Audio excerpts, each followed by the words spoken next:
La salle est en ébullition. Tout le public est maintenant prêt à recevoir les guests qui vont arriver. Ils vont arriver d'une minute à l'autre. Bienvenue dans ce podcast hors série consacré à la convention Buffy de 2024, organisée par Geek and Cheese, une convention riche en émotions et en surprises. On a pu rencontrer des guests super, donc des comédiens et des comédiennes de votre série préférée. Je vous emmène en immersion dans ce week-end très très chouette. Est-ce que vous êtes prêts? Ils sont juste derrière la porte, s'il vous plaît. Faites trembler les murs. Make some noise. Ouais, voilà, tout le monde arrive, c'est incroyable. Ils sont beaux, ils sont là, ils sont américains. Une grosse ovation, le public s'est levé, tout le monde est debout pour acclamer les guests de ce week-end. Organiser ce type de convention, c'est un sacré job. Et ici à Pourquoi Buffy c'est génial, on a voulu en savoir plus sur les dessous, sur le making-of d'un tel événement. Et donc on a envoyé notre reporter spécial Big M interviewer Jérôme et Jérém, le duo d'organisateurs de cette convention. Comment s'est passée l'organisation de cette première convention Buffy Geek and Cheese? Ça a été compliqué ou tout a roulé? Et ça a été quand même assez chaud parce qu'on était très limité dans le temps. Et c'était finalement la première qu'on organisait en si peu de temps. Ouais, et puis c'est vrai qu'on a quand même réussi à réunir, je sais même plus combien ils étaient, au final 8 guests. Ouais, on a quand même réussi à réunir 8 guests en vrai en 4 mois. C'est vrai qu'on a eu de la chance d'avoir pour le coup des agents qui ont été réactifs et des guests nombreux qui étaient intéressés pour nous rejoindre et qui, un peu comme les participants qui prenaient leur passe, au final on avait quand même des guests et des agents qui nous faisaient confiance pour un premier événement aussi. Donc c'est vrai qu'on a eu cette chance-là de pouvoir rebondir, quoi. Alors justement, quels sont les comédiens et comédiennes que vous avez réussi à faire venir? Le premier qu'on avait annoncé, c'est aussi celui qui a annulé, donc malheureusement il n'était pas là, mais la deuxième c'était Charisma Carpenter qui joue Cordelia dans Buffy Angel. En troisième, je crois que c'est Tom Lenk qu'on a eu, qui joue Andrew. Quatrième, ça devait être Mercedes McNabb qui joue Harmony. Et alors après, dans l'ordre, je ne sais plus, mais je sais qu'il reste Mark Lutz de Angel, Adam Bush qui joue Warren, Dagny Kier qui joue Cathy, Paige Moss qui joue Veruca et Yari Limon qui était la dernière, si j'ai oublié personne, qui joue Kennedy. Pour une première convention, on a eu quand même pas mal d'inédits et puis on a eu des belles têtes d'affiche, ouais.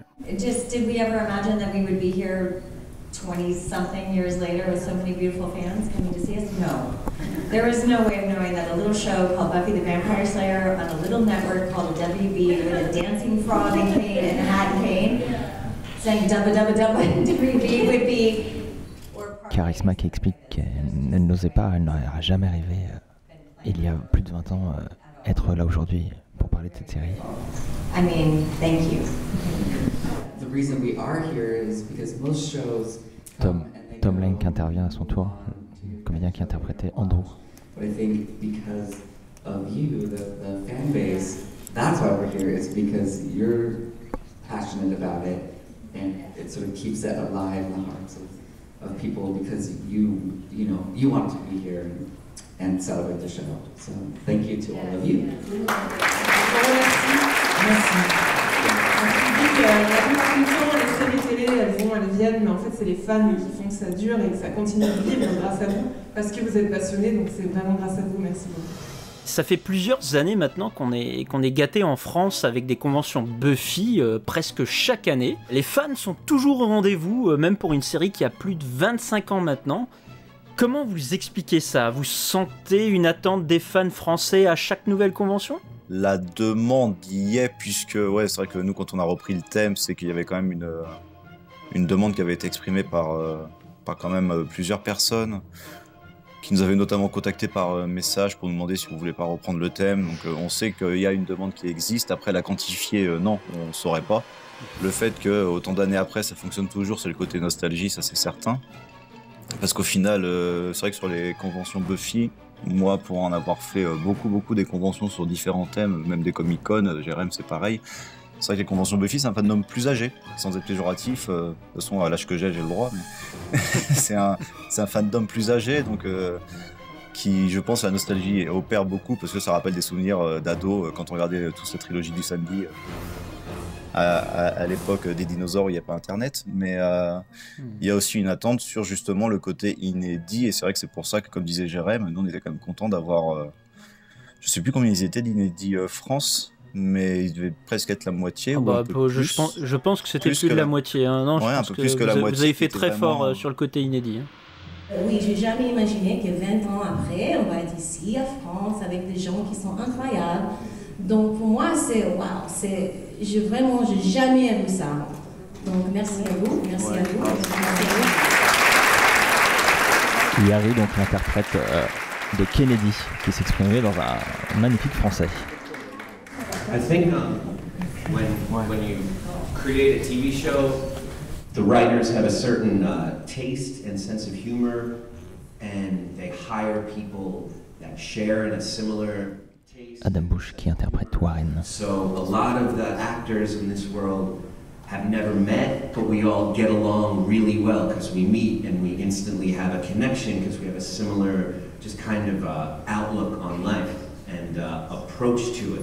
So I'm always really grateful for these experiences because, like we were saying earlier, Charisma and I, we don't get to interact very much. I don't know if we would even meet if it wasn't for things like this that you create. And Charisma has proven to be such a leader and a great communicator. So I'm very grateful to all of you for allowing us to have these experiences. And to answer your question, I think it never ends. I think it's still happening right now. If you had memories watching the show with a relative, and then you run into the actor 10 years later, it's still alive. It's still alive because we believe it is, and we're here now celebrating it, so it never has to end. And as long as there's leaders like that and people like Jerome and Jeremy here bringing us all together, it will never die. Magnifique réponse d'Adam Bush qui dit que la série est toujours vivante parce que vous la faites vivre, les fans la font vivre. Well, that was the last question.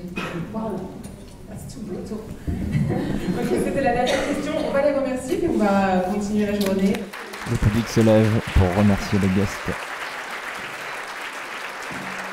Ils ont été adorables. Alors si jamais vous n'êtes jamais allé à ce genre de convention, je vous explique rapido comment ça fonctionne. Vous passez un week-end ou une journée, ça dépend de vos finances, en compagnie de comédiens et comédiennes qui sont venus exprès pour vous rencontrer. Vous pouvez faire des photos avec eux, des autographes, les rencontrer en private session, plein de choses incroyables. Et il y a également ce qu'on appelle les panels. Ça se passe dans une grande salle et le public peut leur poser toutes les questions qu'il veut. Et là notamment, c'est au tour d'Adam Bush et de Tom Lenk, qui sont donc les interprètes de Warren et Andrew.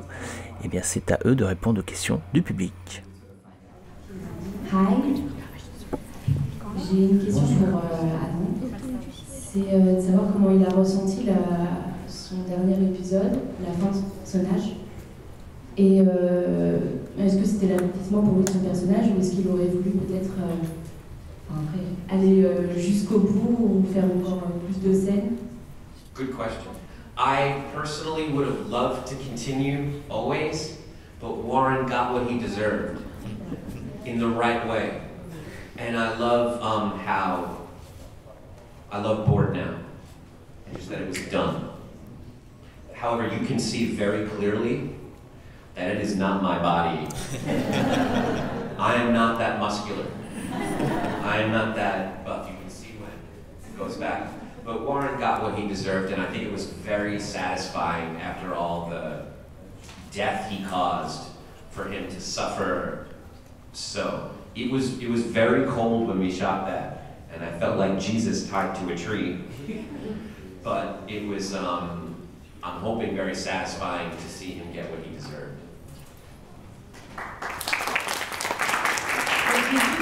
Évidemment, jusqu'au bout de la série, pourquoi pas, mais qu'en fait, il est persuadé que son personnage a vraiment eu ce qu'il méritait. Et que du coup, c'est très violent la manière dont il parle, mais en même temps, c'est un petit peu juste par rapport à tout ce qu'il a causé, toute la peine et tout ce genre de choses. Donc voilà, en fait, il dit que c'était une scène qu'il a tournée. Alors, on voit que ce n'est pas son corps, il ne s'est pas fait arracher la peau, évidemment, mais il en a des souvenirs très forts aussi.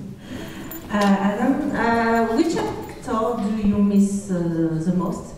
Et là, il se passe un truc assez rigolo, c'est que pendant une réponse, Adam Bush se trompe en fait. Il confond un démon et un sorcier. On lui fait remarquer qu'il se trompe. Et il remercie les fans de lui avoir fait remarquer cette erreur.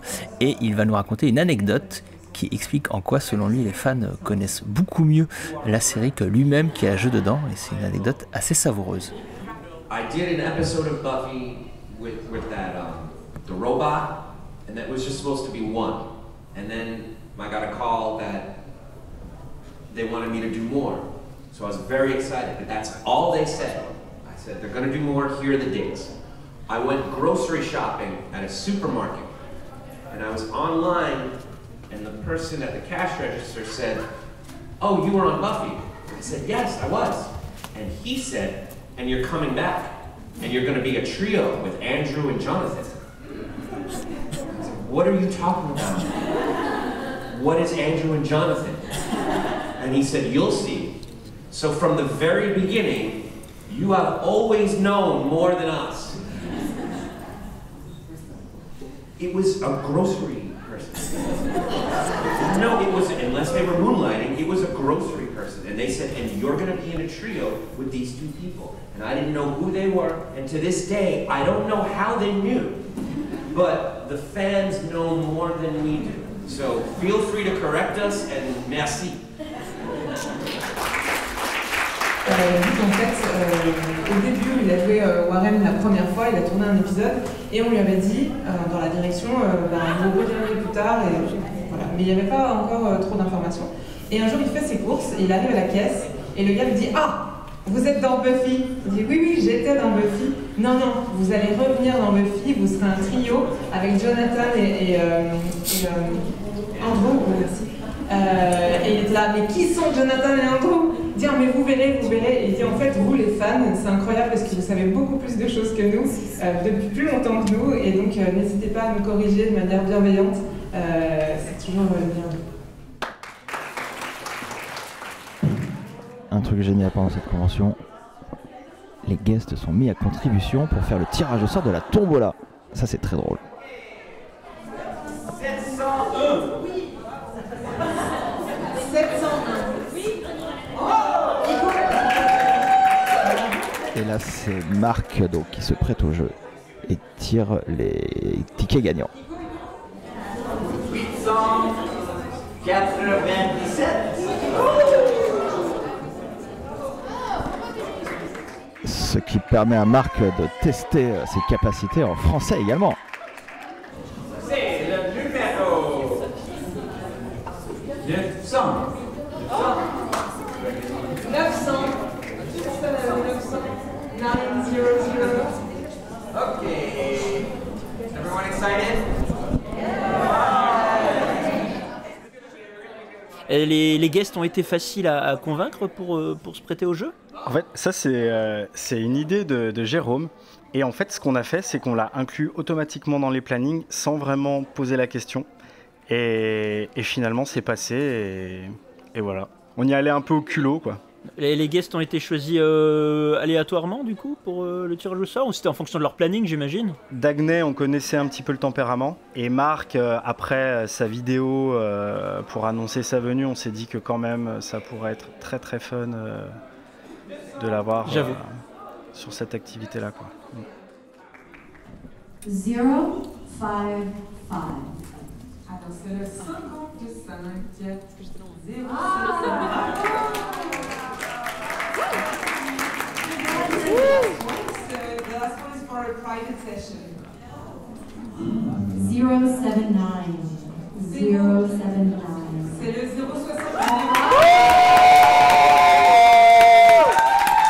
Et cette explosion de joie, c'est parce que c'est Enfant Cheval qui a remporté cette private session grâce à son ticket de tombola. C'est magnifique. On a aussi vu un cours de premier secours illustré par des extraits de la série. Ce genre d'animation est étonnant et original à la fois. L'idée, c'est qu'il se passe toujours quelque chose sur scène pour que le public ne s'ennuie jamais. Ouais, bah ça de toute façon, l'idée de base, c'est sûr que dans la salle des panels, on fait en sorte qu'il n'y ait jamais de temps mort, même si on avait un super duo de MC qui animait la salle. C'est vrai que, en fait, dans l'idée, on s'était dit qu'on ne voulait pas d'activité qui soit sans lien avec la série. Donc on regarde des extraits de Buffy, et derrière, il y a une monitrice de premier secours qui nous donne des conseils. C'est fascinant.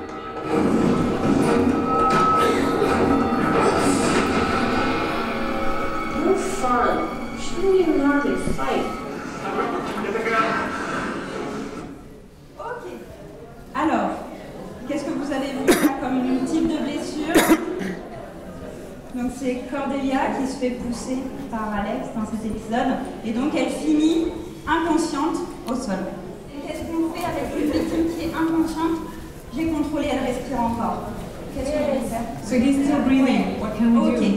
J'ai entendu la PLS. Alors, c'est la position latérale de sécurité. L'objectif, on essaye de faire le mieux possible et le plus doucement possible, mais il faut toujours mettre cette victime sur le côté. Ok?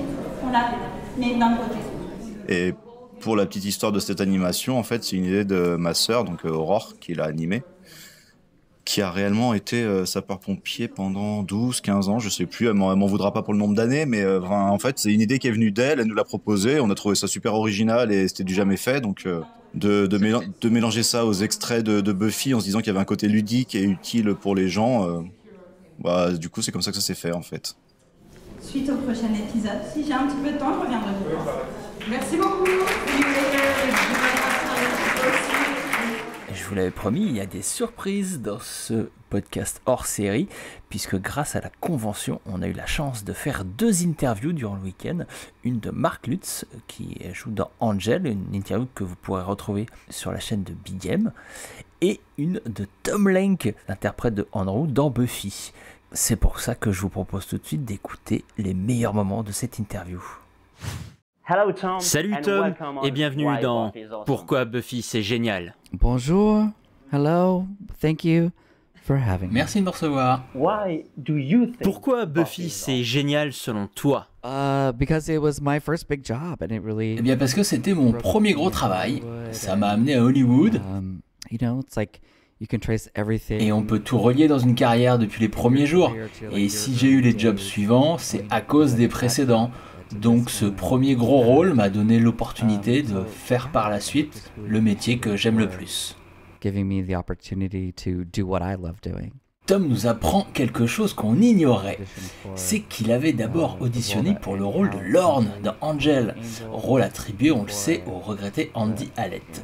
Et il évoque ensuite une anecdote un peu plus connue chez les fans, c'est que le trio devait normalement être composé de Warren, Jonathan et Tucker. Mais le comédien interprétant Tucker en saison 3 n'était plus disponible. Le frère de Tucker a donc été inventé et c'est ainsi qu'est né Andrew. Andrew is an endearing character for us geeky viewers, but he does a lot of very bad things in season 6 with his two fellows. On demande aussi à Tom comment son personnage aussi doux et fragile peut commettre autant de mauvaises choses en saison 6. Est-ce à cause de l'admiration peut-être qu'Andrew a pour Warren? Et Tom nous livre encore une fois un scoop incroyable. Au moment du casting, mon rôle devait être celui du leader du trio. But I think I had sort of a take on the character that they weren't expecting. Mais j'ai emmené le personnage vers autre chose et ils ont aimé cette direction. Donc ils ont mis Warren dans cette position de leader. Kind of the leader of the group because he has a more authoritative energy. Oh, c'est super intéressant. You get all the inside scoop here at M Productions for Why Buffy is Awesome. Et oui, tous les scoops sont ici chez Big M Productions et pourquoi Buffy c'est génial. Andrew Andrew se trouve sur le chemin de la rédemption en saison 7. Et un épisode très important pour sa rédemption est Storyteller, sous influence en VF, un épisode clé. Sûrement le meilleur épisode de la série. C'est un de mes préférés. No, it's probably your favorite. Non, c'est sûrement ton préféré. Ah oui, c'est mon préféré, mon numéro 1 de la série. Don't bring me here and tell me it's not your favorite, dude. Je suis pas ici pour que tu me dises que c'est pas ton préféré, mec. C'est toujours un grand plaisir et une source d'information de premier choix que d'avoir des comédiens en interview. Concrètement, comment ça se passe pour que les guests acceptent de se prêter à l'exercice de l'interview? Est-ce que c'est en fonction de leur planning, de leur contrat? Comment vous gérez ça? Ça, c'est quelque chose qui est négocié en amont avec l'agent. Donc on doit présenter les différentes presses qui sont présentes lors de l'événement. Et après, on négocie un certain temps pour des interviews. Et après, c'est libre aux guests d'accepter ou non. À partir du moment où on a l'accord, on peut inclure ça dans leur planning et c'est parti. Autre moment important de ce week-end, les séances photos. C'est un moment rigolo de détente durant lequel les guests se permettent de faire un peu les foufous en faisant des poses improbables ou en dansant entre deux séances photos. Et vous allez voir que durant celle-là, il s'est passé un rapprochement entre notre Riley préféré et un des guests. Je vous en dis pas plus. C'est maintenant le moment, donc des photos de groupe et une ambiance incroyable, Riley. Hein. Écoutez, c'est le meilleur moment de la convention. On voit que tous les acteurs sont heureux d'être là. Ça fait plaisir, tout le monde danse, il y a une bonne ambiance. On big game nos films en ce moment même et on n'est pas du tout à l'aise. Nous sommes des podcasteurs audio, on ne voit pas nos visages généralement. On a des physiques de radio. C'est ça. Surtout toi. Thank you. Cheers. On comprend pas vraiment ce qui vient de se passer. Riley, qu'est-ce qui vient de se passer? J'ai surveillé le verre d'Adam Bosch pendant qu'il faisait les photos de groupe et il m'a gentiment offert une gorgée de son whisky Coca. Donc tu as la salive d'Adam Bosch sur tes lèvres? J'ai même plus que ça, mais on n'en parlera pas dans ce podcast. J'ai pas compris là, tu lui as demandé ou il t'a donné comme ça là? Non, j'ai rien demandé. Ouais, il m'a demandé comme ça. Son verre. Oui. Tout s'est passé en un seul regard, il n'y a même pas eu d'échange de mots, c'était magnifique. Ou alors, comme il n'a pas vu son verre, il a cru que j'avais mis un produit dans son verre. Tu sais, genre du GHB. Et du coup, pour vérifier, il me fait boire avant, comme un goûteur. Et si je ne bois pas, c'est que peut-être j'ai empoisonné son verre. Ça m'a l'air plus crédible.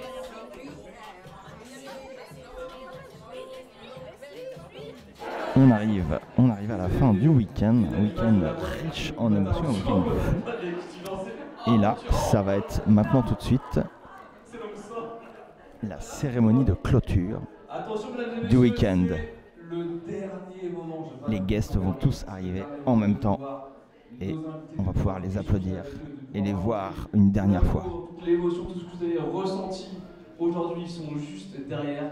Donc c'est vraiment le moment pour faire trembler les murs, pour rêver ceux qui font leur sieste en bas au premier étage. Attention! J'aperçois Charisma. À chaque fois, il y a un coup de cœur inattendu. On trouve Amber Benson, Mark Lucas, Larry Bagby. Pour moi, personnellement, Andrew Fershland ou plus récemment avec vous, Mark Lutz. Donc un guest qui se révèle être super attachant et gentil et qui partage beaucoup de choses. Pour cette convention, on a eu l'impression qu'autour de nous, il y a clairement eu un coup de cœur pour Adam Bush, qui en plus joue un personnage carrément horrible dans la série. On a découvert un super gars qui a plu à tout le monde tout de suite. Est-ce que vous l'avez ressenti ça vous aussi? Moi, le côté Adam Bush qui a vraiment plu aux gens, je l'ai pas tant côtoyé que ça sur place. Et moi, je m'en suis rendu compte à la cérémonie de clôture au final. Parce que le discours qu'il a eu à la cérémonie de clôture était quand même fort, il était adressé aux fans. Et en fait, on sentait vraiment que l'acteur avait une... comment dire, et il avait été plus loin que son personnage. Il avait quand même, je pense, pris le temps d'analyser aussi la série et l'impact que ça pouvait avoir sur les gens. Et je pense que c'est aussi ça qui a fait qu'il a vraiment plu, c'est que les fans devaient se retrouver un peu, entre guillemets, en lui quand il en parlait, quoi. Thank you so much for welcoming us. We are so grateful. Et je pense que c'est ce qui a fait que ça a plu, c'est ce côté un peu acteur, mais fan en même temps de la série, quoi. Your questions, your thoughts, your state of mind is so intelligent and so deep and so emotional, and we feel so connected, and we're so grateful for all of the smart, deep questions you ask. And I really feel, in some way, we got a little closer to solving these problems, to these questions that Buffy arises. And we'll forever love you and remember this time together. Thank you.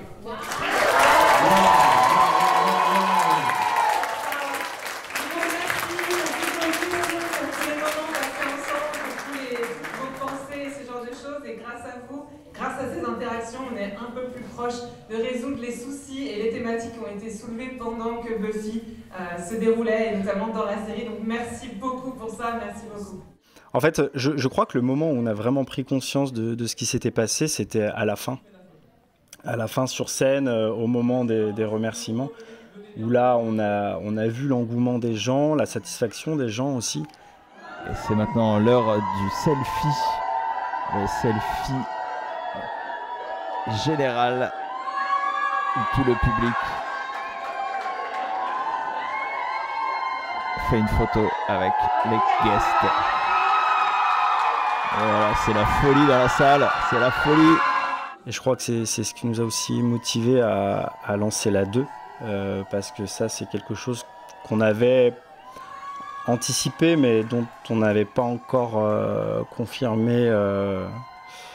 On ne savait pas encore si on allait vraiment la lancer ou pas, et c'est vrai que les participants nous ont semblé tellement contents, et même les guests en fait, et du coup... Ah oui, et on a une annonce incroyable, une annonce en exclusivité, les dates d'une convention Geek and Cheese Buffy Angel l'année prochaine en 2025, incroyable! Ça s'affiche sur l'écran. Et ça c'est pour moi, pour ma part, c'est mes meilleurs souvenirs. Quelque chose s'est affiché au niveau de l'écran.